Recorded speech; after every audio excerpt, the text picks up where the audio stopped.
Good morning guys. So, kain muna tayo tapos gala tayo konti. Alright, ciao! We were young, the posters on the wall, praying we're the ones that the teacher wouldn't call. We would stare at each other, cause we were always... Dito tayo ngayon sa Dominican Republic.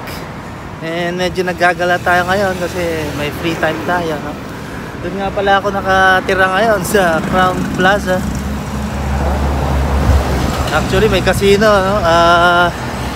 Kaso mahirap na, baka sayang lang pera natin. Kaya ano lang tayo doon, iwas na lang tayo, iwas tayo sa casino.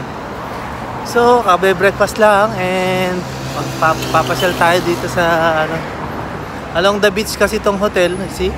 Para siyang Roas Boulevard, no? Kaya maganda maglakad-lakad. And since 8 o'clock pa lang umaga, hindi pa ganun kasakit yung araw. Alright, see you later. Ciao! Ito yung parang theme park nila kagabi, no? Ang saya sana dito pumunta, kaso pagod na pagod talaga tayo. So, para siyang Star City sa atin. So, yan, may mga Ferris wheel, may mga ano. Pagod lang ako kagabi kaya hindi talaga ako nakagala.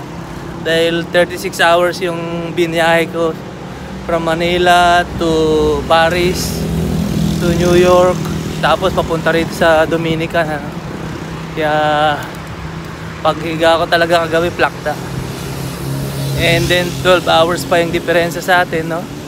So midnight dyan, dito tanghali, ganun ba? Kaya ang hirap mag-adjust dahil sa kalahating araw lang 12 hours agad yung tinakbo ng body clock ko. So mahirap, pero kailangan panggatas ng mga bata. Alright guys, babalik na muna tayo sa hotel. Babalik tayo sa hotel kasi mainit-init na. And then magkakape na lang tayo along the way, no? So pinasyal ko lang kayo kahit pa paano. And then sinama ko kayo sa biyahe ko as promised. So pag kaya nating makalabas, lalabas tayo, ipapasyal ko din kayo para at least nakikita nyo yung mga lugar na napupuntahan ko. Actually napuntahan ko na yung buong mundo, no? Parang Manila, Makati na lang yan, ganun ba sa akin. Kaso nung nagsimula ako mag-vlog, so siyempre hindi ko pa na-post yung mga dati kong pinuntahan, hindi pa uso yung mga vlog. Kaya yan ngayon, nagba-vlog tayo ngayon. Babalikan ko yung mga lugar na napuntahan ko, yung magaganda, and then i-share ko sa inyo para parang naipasyal ko na rin kayo sa buong mundo. Medyo rusty na yung Spanish ko pero okay pa din. Nakaka-survive, nakakaintindi pa rin, no? Alright. So muli, andito tayo sa Dominican Republic and have a good day and enjoy life, guys. Enjoy life. Napakabilis ng oras. Napakabilis ng time at mabilis tayong tatanda. Huwag kayong gumala ng matanda na kayo, mahirapan lang kayo, sabi ko. Alright guys, thank you. Okay guys, hanggang dito na lang muna tayo kasi hindi tayo naka-proper gear, ano? Hindi ko rin dala yung mga tripod ko.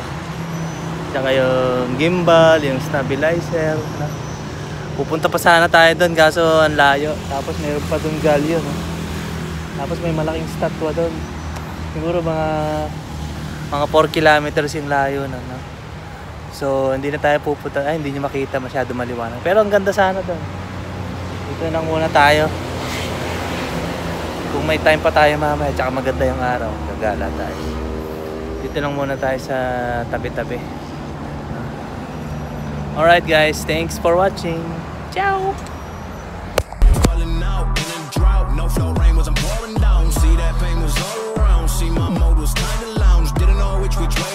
Flow is cool, but I still felt burned. Energy up, you can feel my surge. I'ma kill everything. Put this shit in a frame, but I know I don't blame everything that I say. Man, I seen you deflate. Let me elevate this in a prank. Have you walking on the plane?